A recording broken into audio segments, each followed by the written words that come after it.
Hello दोस्तों, welcome back to unending education. तो friends, आज के हमारे इस वीडियो में हम लोग क्लास 10th के फर्स्ट फ्लाइट बुक का चौथा chapter from the diary of Anne Frank पढ़ेंगे, written by Anne Frank. So friends, before starting this chapter, let me introduce some main characters of this story so that you can easily understand this chapter.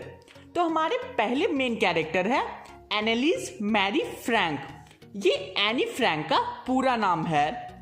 ये एक Jewish girl थी और इनका जन्म 12 जून 1929 में हुआ और डेथ फरवरी या मार्च के 1945 में हुआ।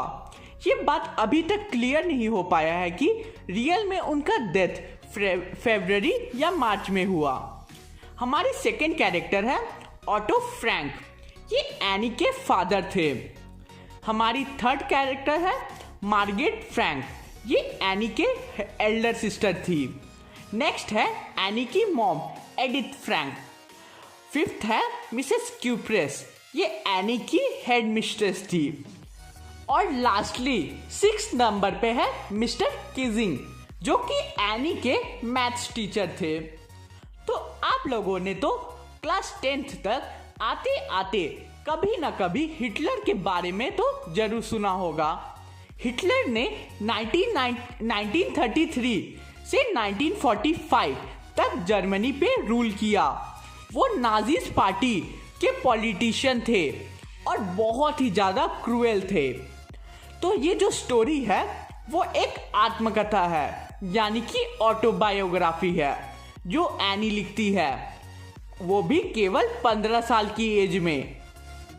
अब आप लोगों को यकीन नहीं होगा कि कैसे कोई 15 इयर्स की एज में डायरी लिख सकता है, लेकिन ये सच्ची बात है। एनी केवल 15 इयर्स की थी जब उसे कंसंट्रेशन कैंप में भेज दिया गया था, और क्योंकि वो जूइश गर्ल थी। So sad to hear. जब हिटलर ने जर्मनी पे कब्जा किया और फिर नेदरलैंड पे कब्जा किया, तब एनी और उसकी पूरी फैमिली उनके डैड के ऑफिस में छुप गए, वो भी पूरे 2 सालों तक। लेकिन इनके ग्रुप को किसी ने धोखा दिया और उन्हें पकड़वा दिया, जिसके बाद एनी को कंसंट्रेशन कैंप्स में भेज दिया गया और वहां उसकी डेथ हो गई। वॉर खत्म होने के बाद एनी के फादर ही अकेले बच गए थे। अब एनी के फादर नेदरलैंड गए और एनी की डायरी ढूंढ के निकाल लिया और उसे पब्लिश करवा दिया। तो ये जो स्टोरी है वो बेसिकली वही डायरी से ली गई है।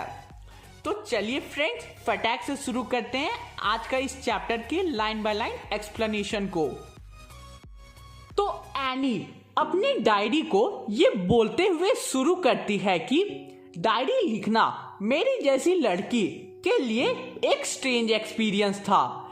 केवल इसलिए नहीं कि मैंने इससे पहले कुछ नहीं लिखा, बल्कि इस कारण से कि क्या कभी कोई मेरी डायरी में इंटरेस्ट दिखाएगा, जिससे पता चलेगा कि ये डायरी एक 13 साल की लड़की ने लिखा है। लेकिन ये सब बातें मेरे लिए कोई मैटर नहीं करती। मुझे तो केवल लिखना है, अपनी मन की सारी बातें लिखना है जो भी मेरे दिल में है। अब एनी बोलती है कि paper has more patience than people. इसका ये मतलब है कि पेपर के पास लोगों से ज्यादा सहन शक्ति है। ये बात एनी के दिमाग में तब आई जब वो उदास होकर, परेशान होकर चेयर में बैठी हुई थी, अपने गालों में हाथ रखकर, और बोर हो रही थी। हाँ, ये बात सच है कि पेपर के पास ज्यादा पेशेंस होता है एज कंपेयर टू ह्यूमंस। वैसे ये मोटी सी डायरी कौन पढ़ेगा? कोई नहीं। हाँ, जब तक मैं कोई सच्चा दोस्त नहीं बनाती और उसे ये डायरी पढ़ने के लिए नहीं देती, तब तक इस डायरी को कोई नहीं छुएगा। अब एनी ये बोलती है कि मैं ये डायरी क्यों लिखना चाहती हूँ, क्योंकि मेरे पास मेरा कोई भी रियल फ्रेंड नहीं है। और अगर ये बात मैं आपको बताती हूँ कि एक 13 साल की लड़की का कोई भी फ्रेंड नहीं है, तो आप ये बात पे यकीन नहीं करोगे। हाँ, मैं अकेली नहीं हूँ। मेरे पास मेरे पेरेंट्स हैं, एक 16 ईयर ओल्ड एल्डर सिस्टर है और 13 मेंबर्स हैं जिन्हें मैं दोस्त मानती हूँ। मेरे पास मेरी फैमिली है, लविंग आंट्स है और एक प्यारा सा घर है। अगर आप सामने से देखोगे तो आपको ये लगेगा कि मेरे पास तो सब कुछ है, लेकिन ऐसा नहीं है। मेरे पास एक भी ट्रू फ्रेंड नहीं है। मैं उन 30 फ्रेंड्स से बात भी करना चाहूँ तो इधर उधर की बातें ही कर सकती हूँ। हो सकता है कि ये मेरी गलती ही हो कि हम एक दूसरे पे विश्वास नहीं कर पाते। बस सब कुछ ऐसे ही चलेगा और शायद कभी चेंज भी नहीं होगा। और बस यही कारण के चलते मैंने डायरी लिखना शुरू किया। मैं ये चाहती हूँ कि डायरी मेरी बेस्ट फ्रेंड बने। सो आज से तुम्हारा नाम किटी होगा। यहाँ एनी किटी अपने डायरी का नाम रखती है। अब एनी बोलती है कि उनके फादर दुनिया के सबसे अच्छे फादर है। उन्होंने मॉम से तब तक शादी नहीं की जब तक वो खुद 36 के नहीं हुए और मॉम 25 की नहीं हुई। मेरी एल्डर सिस्टर का जन्म जर्मनी के फ्रैंकफर्ट सिटी में 1926 में हुआ। मेरी बर्थ 12 जून 1929 में हुआ। मैं 4 साल की उम्र तक फ्रैंकफर्ट में रही। मेरे फादर 1933 में हॉलैंड चले गए थे। मेरी मदर एडिथ हॉलैंडर फ्रैंक भी सितंबर में उनके साथ हॉलैंड चली गई। जबकि मुझे और मार्गरेट को हमारी दादी के साथ रहने के लिए एचएन भेज दिया गया। मार्गरेट भी दिसंबर में हॉलैंड चली गई और पीछे पीछे फरवरी में मैं भी हॉलैंड पहुंच गई। एनी ने अपनी पढ़ाई मॉन्टेसरी नर्सरी स्कूल में शुरू कर दिया और 6 साल की उम्र तक वहीं रही। जब मैं 6th स्टैंडर्ड में आई तो मेरी हेड मिस्ट्रेस का नाम मिसेस क्यूप्रेस था। साल के एंड में मैं यानी कि एनी और हेड मिस्ट्रेस रो रही होती है क्योंकि वो दोनों एक दूसरे को बहुत मिस करने वाली थी। अब 1941 में गर्मियों के दिन में मेरी दादी बहुत ही ज़्यादा बीमार पड़ जाती है और उनका ऑपरेशन करना पड़ता है। इसी कारण एनी अपना बर्थडे नहीं मना पाती है। 1942 में एनी की ग्रैंडमा की डेथ हो जाती है। अब एनी बोलती है कि किसी को ये मालूम भी नहीं था कि वो अपनी ग्रैंडमा को कितना ज़्यादा प्यार करती थी और मिस करती है।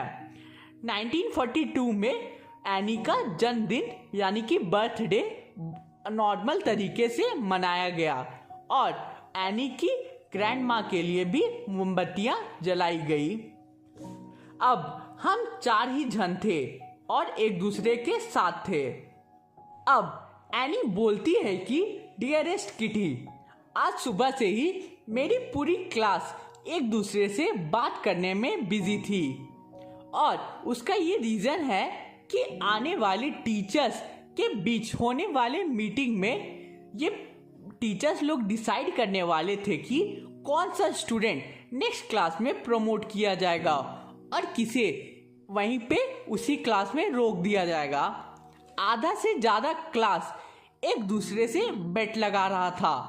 एनी और उसकी फ्रेंड जीएन आगे बैठे 2 लड़कों पे हंस रही होती है जिनका नाम सीएन और जैक था। वो दोनों ने अपनी पूरी छुट्टियां में बचाए पैसों को बेट में लगा रहे थे। एक बोलता कि तुम पास हो जाओगे तो दूसरा बोलता नहीं मैं नहीं, तुम पास होगे। यही पूरे क्लास में चल रहा था। ये देख काफी गुस्सा भी आ रहा था, लेकिन मेरी मानो तो मुझे ये पता था कि इस क्लास के 1/4 स्टूडेंट फेल हो सकते थे, लेकिन सभी चीजें तो टीचर्स पर निर्भर करती है। Teachers are the most unpredictable creature on earth, जिन्हें समझा नहीं जा सकता कि वो कब क्या कर देंगे। अब एनी बोलती है कि मुझे अपने फ्रेंड्स और अपने लिए टेंशन लेने की कोई जरूरत नहीं थी, हम तो पास हो ही जाएंगे। लेकिन बस एक सब्जेक्ट था जिसमें मैं श्योर नहीं थी कि मैं पास हूं कि फेल। वो सब्जेक्ट था मैथ्स। खैर, अब हम इंतजार के अलावा और कुछ नहीं कर सकते। बस एक दूसरे को हम बोल सकती हैं कि होप ना खोए। मेरी सभी टीचर्स के साथ अच्छी बनती थी। टोटल 9 टीचर्स थे, जिनमें 7 मेल टीचर्स थे और 2 फीमेल टीचर्स थी। मिस्टर किजिंग जो हमें मैथ्स पढ़ाते थे, वो हमारे स्कूल के थोड़े पुराने टीचर थे और वो मुझसे लंबे टाइम से नाराज थे क्योंकि मैं बहुत ज़्यादा बोलती थी। वो मुझे कई वार्निंग्स भी देते, लेकिन फिर मैं नहीं सुधरती तो वो मुझे एक्स्ट्रा होमवर्क दे दिया करते थे। वो मुझे एक्स्ट्रा होमवर्क में ऐसे लिखने देते चैटर बॉक्स पर। मैं चुपचाप उस टॉपिक को लिखकर अपने बैग में रख लेती थी और शांति से अपनी सीट पर बैठ जाती थी। अब उसी शाम जब मैंने सारे होमवर्क कंप्लीट कर लिया तो मुझे एक्स्ट्रा होमवर्क के बारे में याद आया जो मिस्टर किजिंग ने मुझे दिया था।